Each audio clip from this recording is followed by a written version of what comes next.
자, 25년. 어제도 와가지고, 우리 신년에 모임한다고, 전부 다 약속된 게 있어가지고, 후배들 또 몇 명, 자주 보는 애들이 있거든요. 작년에 연말에 못 봐가지고, 신년에 같이 봤는데, 같이 보면서, 어, 어제도 이야기 나온 게 그거예요. 전부 다 이제, 뭐, 49에서 50, 요 사이 왔다 갔다 하니까, 다 이제 딱 거기 걸리잖아요. 걸리니까, 다 앉으면 하는 이야기가 그거예요, 이제. 뭘 해서 먹고 살아야 되나. 다, 뭐, 직업들도 다 좀, 직업군들도 다양한데, 결론은 그거였죠. 뭐 해서 먹고 살아야 되나. 우리는 뭘 어떻게 해야 되냐. 뭐 이런 게 결론이었거든요. 그 이야기 계속했죠. 술은 많이 안 먹고 그 이야기 했는데, 어제도 나온 게, 오늘 사실 주제를, 처음부터 정했던 건 아닌데, 원래 다른 걸, 부동산에 대한 이야기만 계속 하려다가, 어제 내가, 주식 이야기도 좀 해야 되겠다 싶어서 한 거거든요. 그래서 같이 나눴습니다. 자, 을사년 올해 집값은 계속 떨어지는데 나도 사야 되나 아니면 주식을 사야 되나. 그 고민하시는 분들 많을 겁니다. 왜냐면 집값이 지금 사실 눈에 띄게 떨어지고 있거든요. 그런데 지금이 떨어지면 항상 하는 이야기가 있잖아요. 부동산 업계에서. 지금이 떨어질 때니까 지금 사야 된다. 안 그러면 다시 오른다. 떨어질 때 기다리면 다시 오르니까 지금 사야 된다. 항상 그렇게 말하는데, 사실은 계속 지금 앞으로는 안 올라요. 안 오를 거고 계속 안 오를 거니까 상관없습니다. 대신에 이렇게 생각하십시오. 이제는 집이 뭐 제가 자주 말씀드렸지만은 집이 투자의 수단 아니면 재산 증식의 수단으로서의 가치는 점점 잃어가고 있습니다. 많이 잃었고 사실은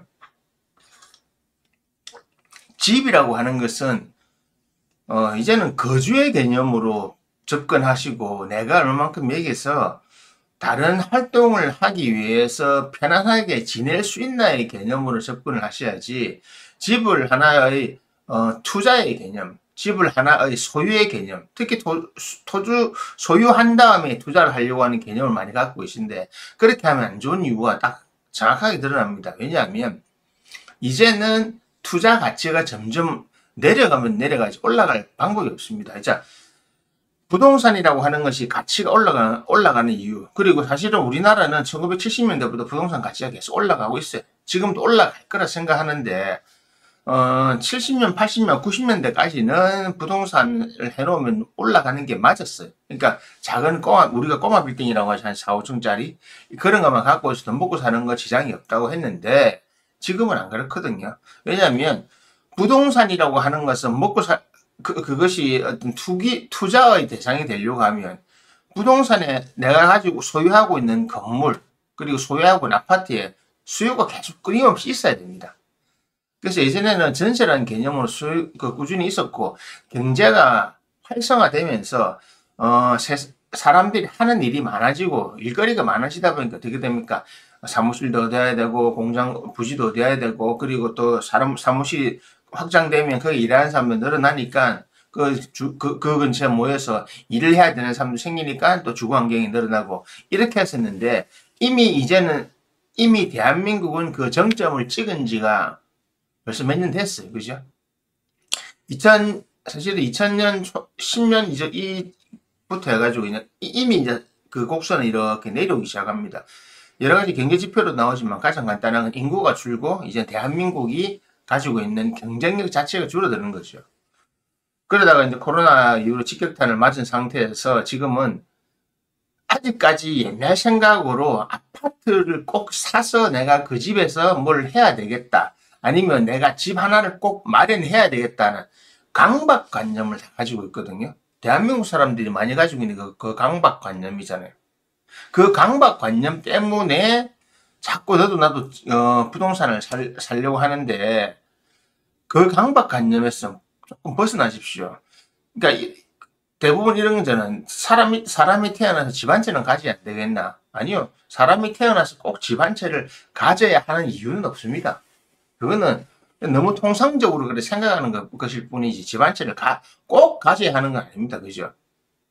그러면 사람이 태어나서 집 한 채를 왜 소유해야 되는 개념으로 들어가다 보면 우리는 경제 발전기를 거치면서 집을 가지지 못할 때는 이동이 잦았잖아요. 그러니까 뭐 직장 때문에 옮긴다든지 할 때 그때 너무 힘든 경험들이 많다 보니까 집을 가지면서 편안하게 지내야 되겠다라고 생각을 많이 하는데 그러니까 농경민족 출신들이다 보니까 터전을 중요하게 생각했던 거죠.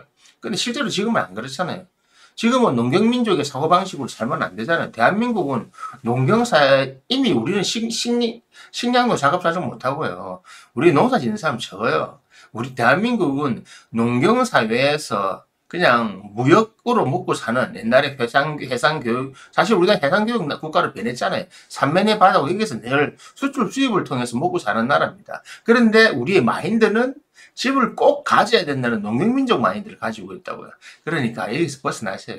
그래서 그럼 집값이 떨어진데 사야 되나? 저는 사는 거 추천 안 합니다. 집을 살 수 있는 곳 딱 소유의 개념으로 말고 투자의 개념으로 제가 사라고 권하는 곳은 항상 있어요. 그 뭡니까? 어느 지방이든 가면 지하철 중요 도로 라인. 여러분들 부동산 체크해 보시면 지하철이 다니는 그 메인 도로라고 주 도로 근처의 근처 앞뒤로 이렇게 양쪽으로 그 집값하고 그래서 몇 블록 뒤에 특히 부산처럼 산을 끼고 있는 집값 자체가 다릅니다. 부산은 있잖아요.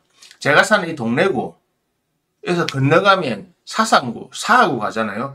집값 자체가 다르고 거의 같은 평수인데 해운대구하고 뭐 사하구, 중구 이런 데는 어느 정도 차이 나는 뒤에 공이 차이가 납니다. 뒤에 공이 차이 날 정도로 많이 차이가 납니다. 특히 사상, 모덕, 뭐 사하구, 신평 이런 데는 더 갈수록 심하거든요. 왜냐하면 거기는 환경이 좋지 않으니까 사람이 많이 살 수가 없는 겁니다. 서울도 마찬가지입니다. 자, 그렇다면, 인구가 줄어들고 집을 소유해야 되겠다 하면 내가 좀 멀어도 상관없어요. 하지만 그 소유의 개념도 여러분이 그 집을 누군가에게, 안녕하세요, 미나님. 지하철 없는 쪽은, 대도시 어디 가는 지하철 다 있잖아요. 그러니까 주도로, 지금은, 도로라는 게 개념이 지하철이 있으면서 그 메트로를 중심으로 짜집니다. 옛날하고 다른 게 지하철 없었을 때는 버스가 다니는 쪽이었잖아요. 그러니까 지금 지하철이 생기면서 도로 체계가 완전히 바뀐 게 서울이나 부산에 이런 지하철을 중심으로 이렇게 도로를 그립니다. 그죠? 도시의 도로를 그리고 그 라인에서 그 라인에다가 버스를 깝니다. 그리고 그 라인에서 벗어나서 또 다른 버스를 깔죠. 이렇게. 지하철이 없는 지방도시는 지금도 계속 소멸하고 있는데, 그 깔았던 라인을 통해서 마을버스로 가고, 그 다음 택시 이렇게 가잖아요. 지하철이 없는 데서는 딱 주도로밖에 안 돼요. 그 목포가 대표적인 거잖아요. 주도로 있는 거, 주 라인. 뭐냐면, 사람들이 다니는 사무실, 아니면 시장, 마트라든지 백화점이 있어가지고, 아니면 어떤 상가 건물이 형성되는 주 도로를 이동하는 그 도로 쪽 이외에는 부동산 가격이 차이가 많이 납니다. 그걸 잡으셔야 돼요. 그러니까 예를 들어서 목포 같은 경우는 목포시청 아니면 목포 상가 있잖아요. 그쪽을 연결하는 그 라인들. 뭐 창원도 지하철이 없긴 한데 사실은 창원 마산은 지하철이 없지만 창원은 좀 다른 게 창원은 구분이 되어 있거든요. 창원은 상가구역 아니면 공단구역, 사무실 주거구역이 구분되어 있는데 실제로 투자 목적으로 하면 아파트 주거구역을 봐야죠. 그렇게 봐야 되는 거죠. 주 라인이라고 하는 것은 우리가 말하는 사람들의 이동이 있는 라인. 왜 사람들이 어떻게 일어납니까? 장사를 하든 직장을 다니든 그 사람이 늘 다니는 길이 있잖아요. 그 라인이죠. 그 라인을 주로 통해서 우리가 형성이 되어 있잖아요. 지금은 사실은 부산도 산동네가 있고 창원이나 마산감 구도심이 있는데 전국적으로 마찬가지입니다.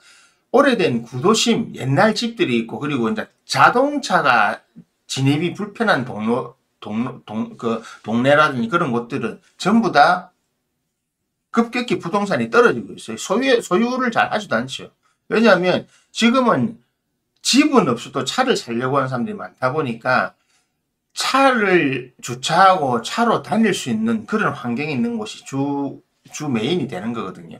그렇게 잡으시면 됩니다. 그러니까 내가 자가로 운전을 했을 때 주차가 용이하고 이동이 편한 그 큰 도로. 항상 도시에는 중간 큰 도로가 있잖아요. 큰 도로를 동서남북으로 만든 다음에 그 다음에 작게 작게 만들거든요. 그래서 동네 시나 이런 걸 딱 펼쳐 보시면 큰 도로가 있습니다. 메인 도로는 보통 남북 동서로 딱 해놨거든요. 이 남북 동서를 통해서 옆에 또 뭐 로가 있고 가가 있잖아요. 에베뉴가 있고 스트레이트 있고 그것처럼 그 라인인 작은 중간에 두 번째 라인 버스가 다니는 거 하시면 됩니다. 그러니까 지하철이 없는 곳에서는 대중교통 수단이 다니는 곳.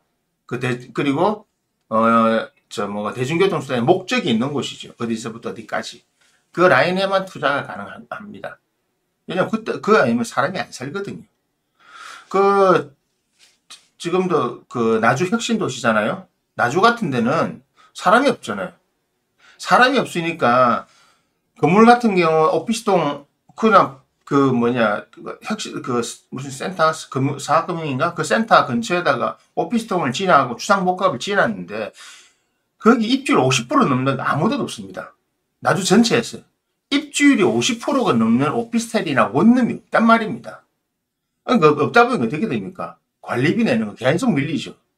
다 차가 관리비를 내야 되는데 각 가구는 관리비를 다 내지만 원래 나와야 되는 건 절반밖에 안 나오잖아요. 심한 데는 30%로 나와 있는데 부산도 바로 그런 일이 생긴단 말입니다. 그래서 이 라인을 잘 타야 되는 겁니다. 라인.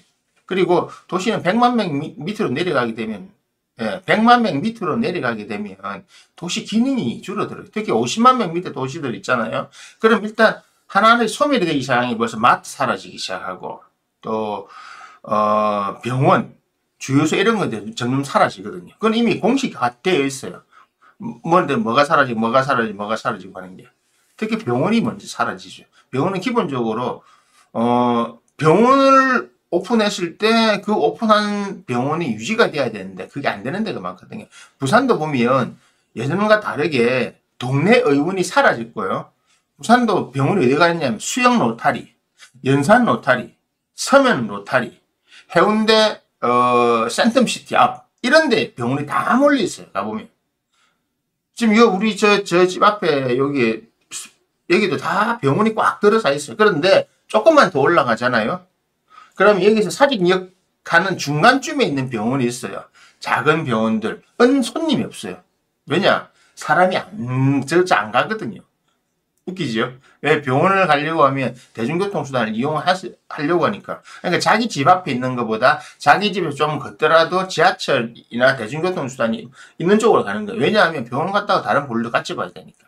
그렇게 생각하시면 됩니다. 그래서 차이가 많이 나는 겁니다, 이게. 그러니까 어떻게 되냐면 중간쯤에 있는 병원은 큰 병원을 지어요. 아예 입원 가능한 병원을 짓는 거죠. 교통사고나 이런 환자 받는 그런 형태로 정리가 되거든요. 그래서 투자를 꼭 하시려고 하면 무조건 주 라인을 봐야 된다. 자, 그런데 주 라인을 보고 투자하는 건 좋은데 그러면 요거는 사무실 투자입니다. 근데 사무실뿐만이 아니고 오피스텔 주상복합을 이제 많이 살거든요. 왜 그러냐면 30대 이하, 40대도 있지만 30대 이하의 주거 풍습입니다. 습관입니다. 왜냐하면 30대 이하는 대부분이 아파트 세대들입니다. 아파트에 자랐기 때문에 빌라에 들어가거나 이런 걸 정말 안 해요. 그리고 빌라 사기를 워낙 많이 당하다 보니까 너무 유명해졌잖아요. 그러니까 빌라 자체를 안 들어가려고 하는 거죠. 거기다가 큰 아파트 단지에 못 들어갈 것 같으면 그 라인에 있는데 주 라인에 있는 주상복합이나 이런 데 들어가야 되죠. 요즘에 원룸 전문으로만 짓는 데는 없거든요. 그러니까 용적률이나 환경 때문에 주거 용적률 대부분 많이 따지기 때문에 주상복합을 짓는 겁니다. 예를 들어서 건물 하나 올리면 그 중에 몇 퍼센트는 아파트로 되어 있고 몇 퍼센트는 오피스텔로 되어 있어요. 그래서 몇 퍼센트는 주택으로 되어 있기 때문에 그에 대한 세금을 내야 되고 그렇게 같이 지어 놓습니다. 왜냐하면 그게 앞으로도 계속 그래 갈 겁니다. 거기에서 그나마 신혼부부들이 내가 아파트를 못 들어가면 그쪽에 들어가잖아요. 그러니까 거기 들어가서 보통 시작을 젊은이들이 많이 합니다. 대부분 다. 결혼도 안 하지, 많이 줄어들었지만 결혼을 하면. 왜냐, 아파트를 집에서 마련 못 해주는 사람도 있잖아요. 자기들 돈 모아갈 때는 그런데 가야죠. 그래서, 어, 내가 아파트를 사서 그것을 월세 수익을 얻고자 할 때도 마찬가지 그 라인을 찾으셔야 돼요. 그 라인이 아니면 정말로 시간 갈수록 편합니다. 그 뒤에 좀 싼 데 사놨잖아요. 아우 내가 1억을 투자 안 하고 한 6천만 투자했는데 뭐 여기서 월세 받으면 되겠다. 안 들어옵니다. 저 맨날 보산 이 동네에만 있어도 그냥 그게 다 보입니다. 왜냐하면 부동산에 붙어 있고 늘 임대가 붙어 있는 데는 1년 내내 붙어 있어요. 안 들어와요. 근데 요쪽 우리 딱 제가 사무실에 요 라인에 있는 데는 이사가 잦아요. 늘 들어오고 늘 나가고 늘 들어오고 늘 나가고 해요. 이삿짐 자체가 잦아요. 사람들 들어오고 나가는 게. 여기만 그렇나? 제가 주로 다니는 동네 수영 로타리, 뭐 해운대, 그 센텀 앞에, 되게 강원리 이쪽 가면 거기는 늘 사람이 있다니까요. 극명하게 납니다. 그래서 투자를 하시려면 그쪽으로 하시라고요. 그 라인에서 벗어나서 하지 마세요. 손해봅니다. 못 채웁니다. 자, 그러면 아파트 집을 정리하시는 건 그쪽으로 하면 되는데, 자, 그러면 다르게 한번 해보면, 집을 사야 될까요, 과연? 재산 증식의 안정적인 수익의 목적을 통해서 요즘에 여러분들이, 원래 부동산이 그렇잖아요. 여러분들도 그런 생각 하시겠지만, 이거 사가지고 은행 대출 낼 건 내더라도, 달에 뭐 100만 원 조금 안 되는 돈이 들어오면 이거를 가지고 내 용돈이라도 만들고 생활비 보태 쓰겠다라고 하는 생각을 많이 가지고 계신데, 단점이 뭐냐면, 일단 대출금리는 내려가지 않아요. 지금 사실 이미 대출금리 올려야 되는데, 이번에 지금 이 정권이 잡고 있는 거거든요. 대출금리 올라야 돼. 은행 금리 올라가야 됩니다. 아직 안 올리고 있잖아요, 일부러. 왜? 점검만 넘기면 되니까. 이거 대출금리 오릅니다. 그리고 여러분들이 가지고 있는 수익 자체가 수익률이 떨어지잖아요. 기타 등등 다른 것 때문에. 그러니까 부동산을 개인이 소유해서 한 채 두 채도 어려우니까 한 채 가지고 요거로 내 용돈을 해보겠다는 것은 저는 주식 투자보다는 앞으로 더 재미가 없을 거다. 예. 왜냐하면 뭐 앞으로 뭐 더 월세로 바뀌기도 하지만 더 재미가 없을 거다. 그래서 집이 투자의 대상이 되는 것은 이제는 정말 재미없는 시대가 맞다는 겁니다. 그럴 수밖에 없는 게 지금 2000년대 세대들은 우리 때보다 인구 반도 안 됩니다, 반. 그러니까 그들이 지금 좀 있으면 2000년대생들이 진짜 나와서 일을 하고 있잖아요, 지금. 사회에 나오고 있잖아요. 그들이 집을 살 때가 이제 몇 년 후잖아요, 이제. 집을 사든 뭘 하든 학교 졸업하고. 뭐, 일단 돈도 없지만은, 쓸 돈도 없지만은 인구가 줄어들었잖아요. 그래서 뒷라인으로 가지만 앞라인으로 오라는 건데, 앞라인으로 오더라도 이 사람들도 이제는 쉽게 돈을 쉽게 집을 못 산다는 겁니다. 그래서 뭘 합니까? 주식을 하든 뭘 하든 현금을 만들 수 있는 걸 하잖아요. 그 생각을 해보면, 수요가 점점 줄어들겠다기 때문에 제가 집을, 투자의 개념으로 하는 걸, 별로 잘 안 권하는 겁니다. 그 명리학적으로도 그게 또 이유가 있어요. 이 세상이 인수라고 하는 그 정인 임대운을 부동산이나 주택 문서로 보다 다른 거로 잘 쓰는 사람이 많아요. 똑같습니다. 부동산에서는 인성 문서나 주식에서는 인성 문서나 약간 다르지만 똑같습니다. 원리를 사주 모양은 똑같아요.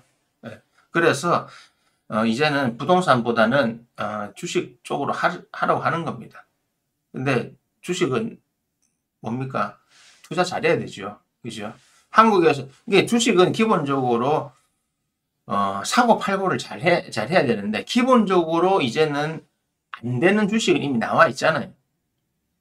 앞으로 안 될 거, 앞으로 절대 아무리 오랜 시간이 지나도 절대 안 될 거, 중화학공업, 롯데가 무너지는 게 바로 그거거든요. 롯데는 기본적으로 껌파는 기업이지만 롯데의 매출의 대부분은 롯데케미칼에서 나온 거거든요. 사실은 그 롯데케미칼을 하고 나오고 그리고 롯데건설인데 이 두 개가 케미칼은 무너지 몇 년 됐습니다. SK도 지금 SK 중공업도 원래 무너지고 있는데 중화공업도 롯데는 그게 무너지는 바람에 거기서부터 모든 원인이 시작된 겁니다.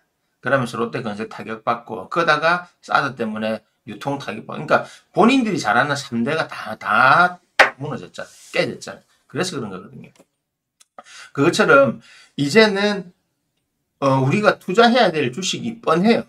그래서 지금도 미국 주식이 옛날에 넣어놨던 사람, 테슬라, 예전에 내가 앞으로 살 거면 테슬라는 아니면, 하여튼, 일론 머스크 건 절대 안 떨어진다, 앞으로. 그 제가 몇 년 전에 했던 이야기입니다.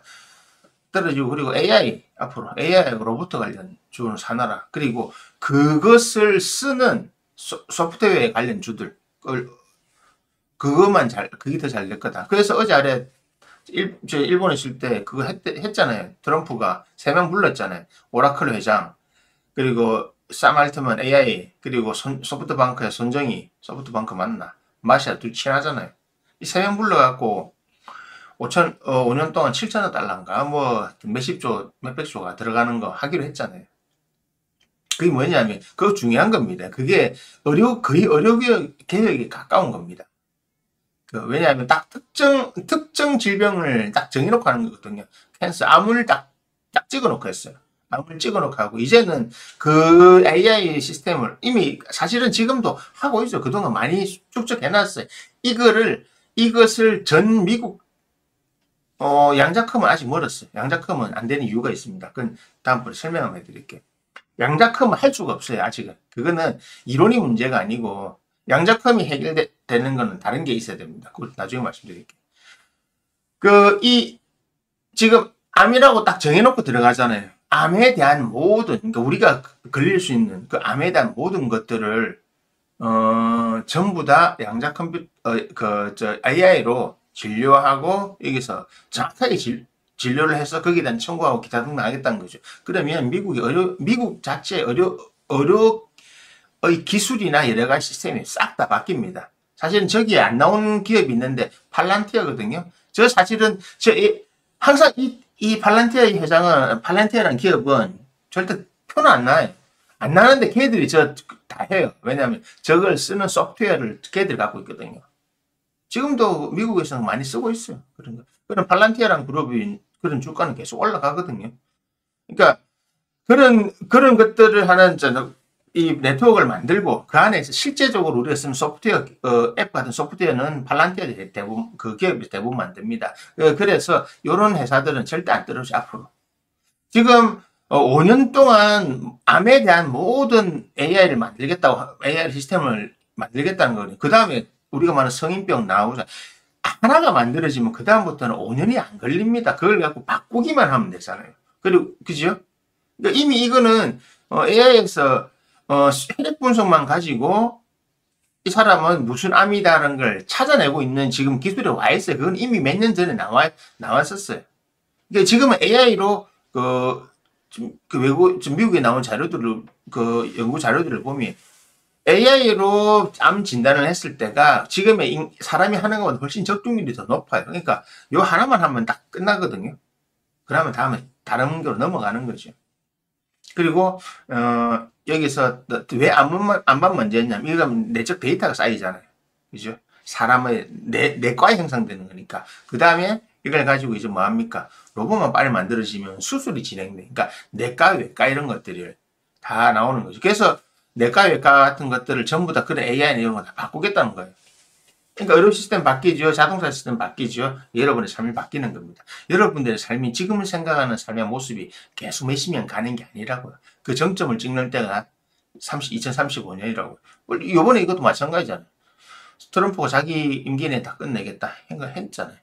그리고 샘 알트만은 사실은 지금보다 뒤에 공이 하나 더 붙는 돈이 들어가야 우리가 말하는 AI가 완벽하게 전 세계적으로 구동을 할 수 있댔는데, 그동안 샘 알트만은 투자를 했어요. 재작년부터 투자하라 했는데 그때마다 사람들이 미친놈 아니까 무슨 돈이 그래 많이 들어. 아니, 해보니까 돈이 많이 들어요. 돈이 많이 드니까 지금 뭐 메타하고 이런 데서 경쟁적으로 좀 뭐 하는 줄 아십니까? 서버 사는 이유가 그거예요. 와, 이게 해보니까 이 데이터가 너무 돈이 많이 든다. 그러니까 지금도 투자하고 있잖아요. 우리나라에 우리나라 몇백 대, 몇십 대밖에 없는 거 한 회사에서 몇천 대씩 갖고 있잖아요, 지금. 여러분이 생각하는 건 전혀 다른 시스템으로 돌아간다니까요. 한국 사람 우물한 개구리예요. 지금 한국 사람들은 내가 지금 있는 돈을 벌어가지고 은행 대출 받아가지고 어디 집을 사고 어디 아파트를 사거나 아니면 뭐 투자를 해가지고 내가 죽을 때까지 뭐 돈을 벌어먹고 살 수 그럼 생활비 나오게 살 수 있지 않냐. 그거 하셔도 상관없는데 저 늘 이야기하지만 30년 2030년 지난 35년 쭉쭉쭉 가면서요.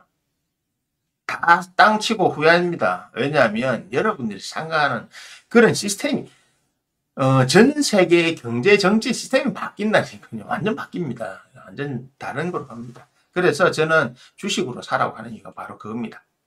하려면 주식. 국내에서도 주식 그런 기술도 갖고 있는 거 있어요. AI 관련, 로봇 관련 이런 분들. 근데 이 회사들이 대부분 넘어가려고 그래, 미국으로. 핵심 인력은 미국으로 나갔거든요. 왜? 한국에서는 1억도 못 받는, 그건 기본 5억, 6억에서 연봉으로 시작을 하는데, 영업 할 줄 알면 콜 다 해주는데. 텍사스에 땅 차고 넘치고, 왜냐면 그 다 옮겨왔잖아요. 거의 다 텍사스로. 실리콘밸리에서 빠져나온 이유가 그거더라고요. 그러니까 주식을 하라고 하는 거고, 부동산은 무조건 재미없습니다. 될 수가 없습니다. 여러분들 그냥 있잖아요. 저 이야기를 떠나서 유튜브에 쭉 부동산 관련되는 거 있잖아요. 박종훈의 경제한문, 박종훈 그 작가도 그렇고 모든 영상들 중에서 부동산 잘 된다고 생각한 데가 딱 몇 군데 있어요. 거기는 그놈들은 항상 사기치는 애들이에요. 옛날부터. 그 외에 정상적으로 분석하고 하는 사람들 중에서 집 사라는 사람 아무도 없습니다. 사야 되나 말아야 되나 폭락 하는 이유가 바로 그겁니다. 어느 정도는 부동산이 어느 정도 사실 내려가야 되냐면 지금 잘 나가는 곳 기준으로, 그러니까 서울, 강남 뭐 이런데 도봉구 이런 데 빼고요. 그런 데는 의미가 없고, 그러니까 지금 잘 나가는 부동산이 잘 나가는 곳들이 2020년 전에 그 가격이 있잖아요. 부동산 폭등되기 전에 연끌이 들어오기 전 가격으로 가서 거기서부터 떨어져야 정상적인 상승이 돌아가는 겁니다. 지금 보자. 부산도 원래 3억에서 5억 하던 게, 그러니까 5억짜리가 벌써 뭐 17억, 20억까지 났거든요. 그러니까 그 시세 차익이 15억이잖아요. 그러니까 사람들이 이 시세 차익을 보고, 와, 지금 집 사면은 10억이 남는다라고 착각을 했던 거예요. 제가 늘 이야기하지만 10억 남습니까? 5억짜리인데 지금 20억 됐다, 내 집이. 그 팔고 본인 수중에 15억이 떨어집니까? 그 동네에서 본인이 살려고 하면 그 집을 파는 순간 본인은 다시 20억짜리 집을 사야 되잖아요. 예를 들어서 그 돈이 되려고 하면 5억인데 20억이 됐어. 근데 나는 팔고 나서 세금 내고 뭐 하고 15억이 남았어요. 그럼 15억은 들고 있고 내가 다른 집을 해야 그게 내 집이, 내가 그 돈을 버린 거죠. 안 그러면 15억을 두고 다시 들어가 버리면 나는 현금이 없단 말입니다. 그냥 집값만 오르는 거예요. 현금이 없으면 내 쓸 돈이 없잖아요. 그러니까 쓸 돈이 없으면 뭐 내수 안 되죠. 그럼 결국 그 사람도 손해라고요. 그런 거는 앞으로 일어납니다. 일어나고 있고 지금 4, 5미 동안 그런 무너질 겁니다. 그래서 주식, 왜냐면 주식은 돈이 앞으로 그런 기업들은 더 올라가지 내려가지 않아요. 왜냐하면 지금은 기술 집약이잖아요. 생각해 보세요. 그 샘 알트만이나 그 오라클의 회장이나 소프트뱅크의 손정희가 저 세 사람이 합쳐서 뭘 한다는 생각을 누구도 해보지 않았습니다. 사실 오라클의 회장 같은 경우는 사실은 공식석상에 잘 나오지 않는 사람이에요. 얼굴 아는 사람 드물어. 1년에 저 사람이 뉴스에 자기 얼굴 한번 나올까 말까 하는 사람이에요. 아무것도 안, 그냥 기업만 하는 사람이거든. 근데 오라클이라는 회사가 어떤 회사입니까? 얼마나 그 AI나 컴퓨터 깨서 대단한 기업이냐고요. 한때는 시가총액 2까지 올라갔던데. 근데 거기다가 손정희도 위어크가 잠시 말아먹었지만 그 외에 다른 걸 하고 잘하고 있잖아요. 샘 알트만은 말할 수 없는 그 분야의 독보적인 존재고. 이 세 명이 모여가지고 저 프로젝트를 한다고 하는 것이 상상이 안 되는 거였거든요. 사실은 다 놀랐죠. 뭐지? 이런 거죠. 실제로 이 업계를 아는 사람들은. 그래서 제가 하는 이야기잖아요. 트럼프가 되고 나면 무엇을 상상하든 그 이상을 보게 될 것이다. 저는 이합집산들이 많아집니다. 왜? 저들이 저렇게 해야 앞으로 경제의 주도권을 저들이 잡아가거든요. 그래서 미국이 잡아간다죠. 골든 에이지. 손정희가 말했던 골든 에이지 오브 아메리카. 미국의 새로운 황금 시대입니다. 손중이는 아예 계속 옆으로 보고 가더만 계속 들어봤는데 계속 이러면서 5천억 달러라고 하는 것이 얼마나 많은 돈인지 아십니까? 그런데 그 5천억 달러만 투자하면 앞으로 그러니까 우리가 쓰는 모든 의료 분야는 여러분이 생각하는 이상으로 다 바뀝니다. 지금도 사실은 부산에 동구산 부산대 병원에 있는 그 중입자 가수기 같은 경우 한 번 돌리면 처음에 한 2억에 2억 했거든요. 지금 1억 5천은 뭐 2억 단인데 어지간한 암은 한 번 들어갔다 나오면 진짜 그 한 번 싹 치료 두세 번 하잖아요. 그럼 항암 치료 안 해도 돼요. 그 정도로 잘 돼 있어요. 진짜 암이라고 하는 것이 이제는 옛날처럼 공포스러운 질병이 아닙니다. 물론 가난한 자에겐 공포스러운 거죠. 항암 치료도 해야 되고. 그거는 항암 치료 이제 예전에 약물 치료를 안 하잖아요. 근데 이것을 더 정확수 있게 때려서 그거를 처음부터 잡아내겠다는 거죠. 자, 그러면 그 다음에 나오잖아요. 너 돈 없으면 약물 치료하고 돈 있으면 저거 해. 한번 들어갔다 나오면 머리도 안 빠지고 깔끔하게 치료할 수 있어. 그 정도까지 과학이 와 있습니다. 그래서 이런 기술의 빅테크 분야들은 앞으로 제가 늘 말하는 기술 집약적으로 계속 발전하기 때문에 부동산보다 훨씬 더 낫다. 다만 이상한 데 투자하지 마세요. 삼성. 왜냐면 삼성을 싫어한 건 아니에요. 하지만 삼성은 갈 길 잃은 거 그룹이거든요. 삼성. 현대는 그나마 나빠요. 현대는 사실은 크게 위험하지 않아요. 현대자동차는. 삼성 그렇죠. 롯데는 이미 사실은 망했고. 왜냐하면 자기 롯데월드 담보로 은행에 돈 빌리겠다는데 사람들이 그러니까 자기는 이 롯데월드를 걸면 와 내가 배수진을 쳤으니까 잘하겠다. 우리 잘할 수 있어. 믿어달라 이건데 롯데월드가 이제 걸 정도야? 너 진짜 심하네. 이래 되는 거죠. 지금. 악수가 된 거예요. 악수. 신세계 골치 아프고. 근데 그래도 잘 되는 주식엔 지금이라도 쌀 때 투자해 놓으세요. 계속 오릅니다. 계속. 그리고 이 기술은 사라지지 않고 무너지지 않거든요. 비트코인하고 다릅니다. 네. 그래서 비트코인은 원래 잘 안 거네요. 네, 그래 하시고, 이렇게 투자하시는 게 훨씬 낫다.